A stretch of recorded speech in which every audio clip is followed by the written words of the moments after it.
প্রশাসনে কি পরিমাণ বিশৃঙ্খল একটি পরিস্থিতি তার একটি বর্ণনা পাওয়া গেল যুগান্তরের রিপোর্টে। শিরোনাম হচ্ছে ডিসি নিয়োগে বৈষম্য, যুগ্ম সচিবকে 2 ঘন্টা বাথরুমে আটকে রাখেন বিক্ষুব্ধ কর্মকর্তারা। এই শিরোনামের আড়ালে বিস্তারিত যেই খবরগুলো পাওয়া গেল, এটা আসলে মানে বলা হয় বাংলাদেশের প্রশাসনের কেন্দ্রবিন্দু হচ্ছে সচিবালয়।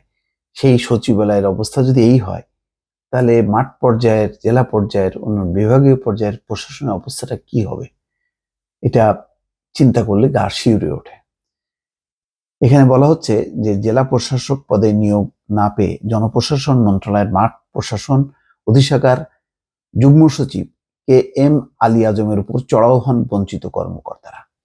তাদের অভিযোগ, তিনি ঊর্ধ্বতন কর্মকর্তাকে ভুল বুঝিয়ে তাদের ডিসি হিসেবে নিয়োগ না পাওয়া নিশ্চিত করেছেন। ক্ষুব্ধ কর্মকর্তারা কে এম আলী আজমকে বাথরুমে আটকে রাখেন না, তাদের তোপের মুখে মায়ের খার ভয়ে তিনি বাথরুমে লুকান বা টয়লেটের মধ্যে ঢুকে পড়েন।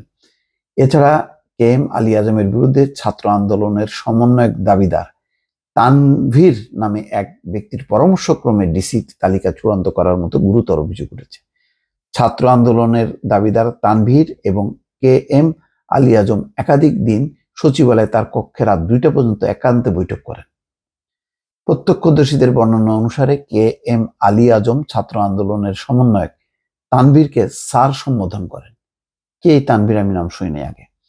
তার বিষয়ে জাতীয় নিরাপত্তা গোয়েন্দা সংস্থা এনএসআই এর প্রতিবেদনে বলা হয়, অর্থাৎ তানভীরের বেলায় বোধহয়, যে তিনি ছাত্র জীবনে বাংলাদেশ ইসলামী ছাত্র শিবিরের সঙ্গে সম্পৃক্ত ছিলেন এবং জামাতপন্থী আমলা, মাফ করুন, আলী আজম তাহলে জামাতপন্থী আমলা ইসলামী ছাত্র শিবিরের সাথে যুক্ত ছিলেন।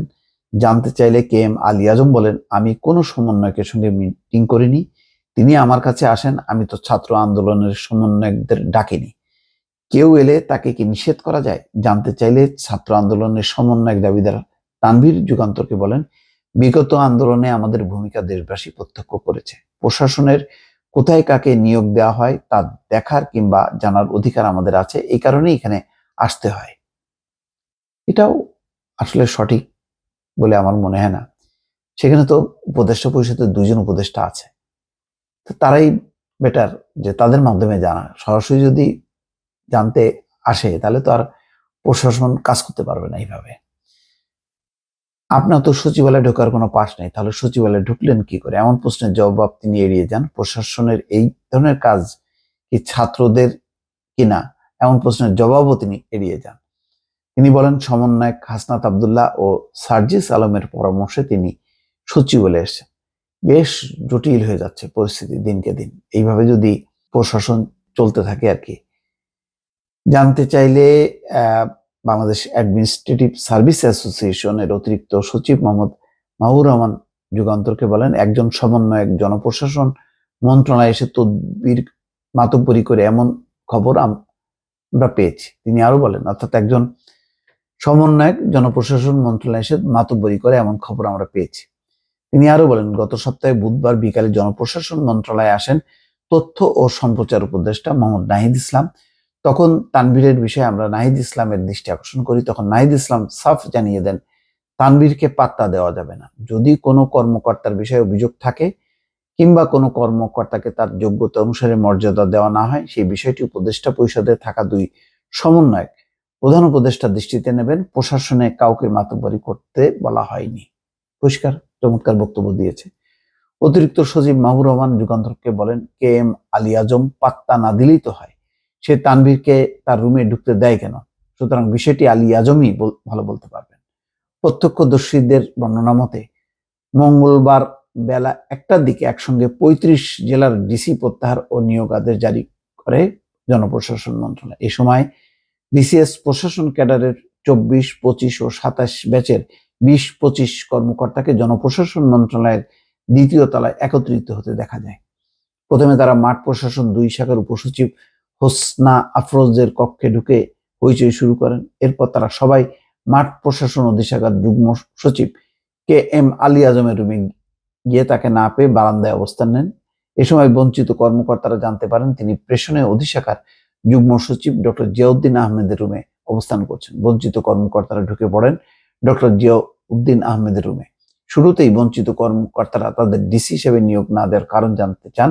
এক পর্যায়ে কথা কাটাকাটি থেকে উত্তপ্ত বাক্য বিনিময় শুরু হয়। বিষয়টি হাতাহাতির পর্যায়ে চলে যায়। বঞ্চিতদের তোপের মুখে কে এম আলী আজম বাথরুমে গিয়ে আশ্রয় নেন। এই সময় অন্য কর্মকর্তারা এসে পরিস্থিতি শান্ত করার চেষ্টা করেন।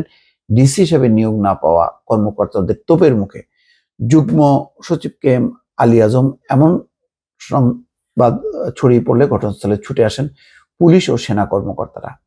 তবে আইন শৃঙ্খলা বাহিনীর কোনো সদস্য কোনো ধরনের তৎপরতা দেখাননি সেখানে। তারা শুধু ঘটনাস্থল পরিদর্শন করেন।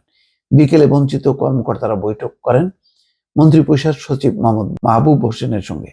মন্ত্রিপরিষদ সচিব বঞ্চিত কর্মকর্তাদের সবার বক্তব্য শুনেন এবং ভুল ভ্রান্তি হলে তার সংশোধনের আশ্বাস দেন। বঞ্চিত কর্মকর্তারা জানান, মন্ত্রিপরিষদ সচিব তাদের বলেছেন বিষয়টি নিয়ে তিনি ডিসির ফিট লিস্ট প্রণয়নের জন্য সেসব কর্মকর্তা সাক্ষাৎকার নিয়েছেন, তাদের সঙ্গে আলোচনা করবেন। এবার তিনি বিষয়টি প্রধান উপদেষ্টার কাছে উপস্থাপন করবেন। মন্ত্রিপরিষদ সচিব তাদের এমন আশ্বাস দিয়ে সচিবালয় ত্যাগ করেন। এদিকে ক্ষুব্ধ কর্মকর্তারা জানান, তারা বিগত সরকারের সময় 3বার পদোন্নতি বঞ্চিত হয়েছেন। তাদের অধিকাংশের বিরুদ্ধে কোনো অভিযোগ, মামলা, দুর্নীতি দমন কমিশনের কোনো তদন্ত বা অনুসন্ধান নেই। শুধু রাজনৈতিক তকমা লাগিয়ে বিগত সরকার তাদের পদোন্নতি বঞ্চিত করে জুনিয়রদের অধীনে চাকরি করাতে বাধ্য করেছে। অথচ এখন আবার ডিসি পদে ঘুরে ফিরে সেই ছাত্রলীগ করা দুর্নীতিগ্রস্ত কর্মকর্তাদের নিয়োগ দেওয়া হয়েছে। যেসব ডিসি নিয়োগ দেওয়া হয়েছে এর বেশিরভাগ বিগত আওয়ামী লীগ রেজিমের সুবিধাভোগী। তাহলে দর্শক বুঝতে পারছেন যে বঞ্চিত কর্মকর্তা যাদের নিয়োগ দেওয়া হয়েছে তারা হচ্ছে সুবিধাভোগী, এই জন্য ক্ষোভ বিক্ষোভ এবং এটার পরিস্থিতি আবার ছাত্র সমন্বয়ক কেউ কেউ সেখানে হস্তক্ষেপ করা, মানে একটা জটিল পরিস্থিতি। এই জটিল পরিস্থিতির কারণে এখন প্রশাসনে একটা অচল অবস্থা। আলী আজম যুগ্ম সচিব, তাকে পরিস্থিতি বাধ্য করেছে যে বাথরুম বা টয়লেটে লুকিয়ে থাকার জন্য। এই পরিস্থিতির দ্রুত অবসান না হলে মানে প্রশাসনের কেন্দ্রবিন্দু সচিবালয়ে একটা অচল অবস্থা হবে, তার প্রভাব সারা বাংলাদেশে পড়বে, একথা নিঃসন্দেহে বলা যায়। দর্শক ভালো থাকবেন, আল্লাহ হাফেজ।